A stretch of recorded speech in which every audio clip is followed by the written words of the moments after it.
Well, first off, there's so many different varieties, and people say, well, what do I like? What do I don't like? How do I know if they're fresh? Exactly, how they're fresh. And the other thing is, how do you open them? How do you open them? And it can be hard. We're going to get to that in just a second, but let's talk about what typically goes on a raw bar. Well, you know, a lot of people think it's just about the oysters, but it really isn't. It's really about clams and cold mussels and crab and shrimp. And lobster, of course. Absolutely, yeah. Any cold shellfish. Ceviche is great also on a raw bar. And then you have to have some condiments. So you're going to have your lemon, which is typical, your cocktail sauce. The mignonette is also very classic, which is shallots, red wine vinegar you use. Yes. But sometimes you can use like a sherry vinegar. Yes, it's you nice. can, yep. And some cracked black pepper. And then you've got horseradish. And then what is this you have here? This is an Asian relish. It's English cucumber. It's rice wine vinegar.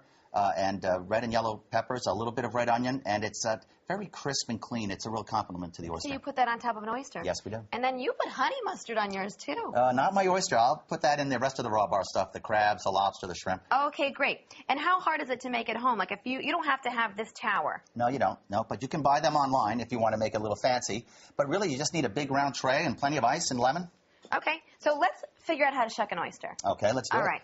I'm going to take this one. These are actually really big oysters. So what kind of oyster is this? That's a nice size. Yeah, that's from Pickle Point. That's from PEI, Prince Edward Island, up in Canada. So you want the flat side on top. Yes, flat side on top. Okay, cover it with like a towel and then use the little, what do they call this tool? A shucking tool? It's just an oyster knife. We have oysters and clam knives, and there's different types. There you go. You're in. Okay. Okay, now go along the top. Because you want to You don't want to cut that meat. That's correct. And you want to release the membrane from the shell, right? Yeah, that's the muscle.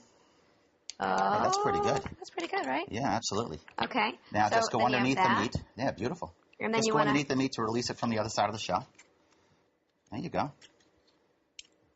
Okay, and you don't want to lose any of that briny deliciousness. That's right. That's what it's all about. And if you get a little piece of shell in there, just flick it out with your knife. Never, ever run it under cold water. Because you're going to take away that. You're going to lose all that great brine. And then you open it up, and then you put it on ice. Well, you put it on ice, yep. Ice is very important with any shellfish. Clams and oysters, you want to keep them iced down just like this at home. If you're going to ice up some oysters for home, put them in a colander, let the water drain out because you don't want them sitting in fresh water, and they're going to be delicious. I'm going to taste that at the end. But how do you know that you have good oysters, and what kind of varieties do you want to have? Well, right now, this time of year in the warmer months, you really want to go north, Massachusetts, Maine, Nova Scotia, PEI, because they're in colder water and they're not spawning. So that's the real main thing this time of the year. But when you get them, do you put them on ice in your refrigerator, or do you put them in water? What do you do with them? No, we store them at about 40 degrees with just a wet towel over the top of them to keep them damp. But you don't want to ice them down until you're ready for service. Okay. So, an hour before service, you want to let them be nice and cold and nice and still. It makes them easier to open. I actually like the process of doing that, and I want to open some more. But let's talk about what you want to pair with your cold bar, or your raw bar. The raw bar? Well, for oysters, typically, we have an albarreño here, which is from Spain, and it comes from the west coast of Spain, where they do a lot of oyster growing themselves.